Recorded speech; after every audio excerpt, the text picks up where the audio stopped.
దేవుడు మనల్ని సృష్టిస్తే మరి దేవుడిని ఎవరు సృష్టించారు? ఇలా మీకు ఒక్కసారైనా అనిపించుంటుంది కదా. ఈరోజు ఈ ప్రశ్నకు సమాధానం చూద్దాం. ముందుగా వీడియో లైక్ చేసి మన ఛానల్ సబ్స్క్రైబ్ చేసుకోండి. ఇక విషయంలోకి వస్తే, ఒక టేబుల్ ఉందంటే ఆ టేబుల్ తయారు చేసిన వ్యక్తి ఉంటాడు. అలాగే మనం వాడుతున్న mobile, pen, watch, books, TV, cars, bikes, ఇలా భూమిపైన మనం వాడే ప్రతిదీ ఎవరో ఒకరు క్రియేట్ చేసిందే. కానీ ఈ యూనివర్స్ని క్రియేట్ చేసిన క్రియేటర్ని ఎవరు క్రియేట్ చేశారు అంటే దానికి ఆన్సర్ ఎవ్వరూ క్రియేట్ చేయలేదు. దేవుడు అంటేనే క్రియేట్ చేసేవాడు. ఒకవేళ ఆయనను ఎవరో క్రియేట్ చేసుంటే ఆ క్రియేట్ చేసిన వాళ్ళని దేవుడు అనాలి. ఎందుకంటే దేవుడు అనే పదం చావు పుట్టుకలు లేని క్రియేటర్కి మాత్రమే చెందుతుంది. ఎవరికైతే ప్రారంభం అంతం ఉండవో ఆయనే దేవుడు అనబడతాడు.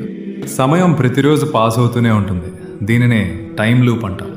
మనందరం ఈ టైం లూప్లో ఉన్నాం. సో టైం లూప్లో ఉన్న ప్రతి దానికి ప్రారంభం, అంతం ఉంటాయి. కానీ దేవుడు కాలానికి అతీతుడు.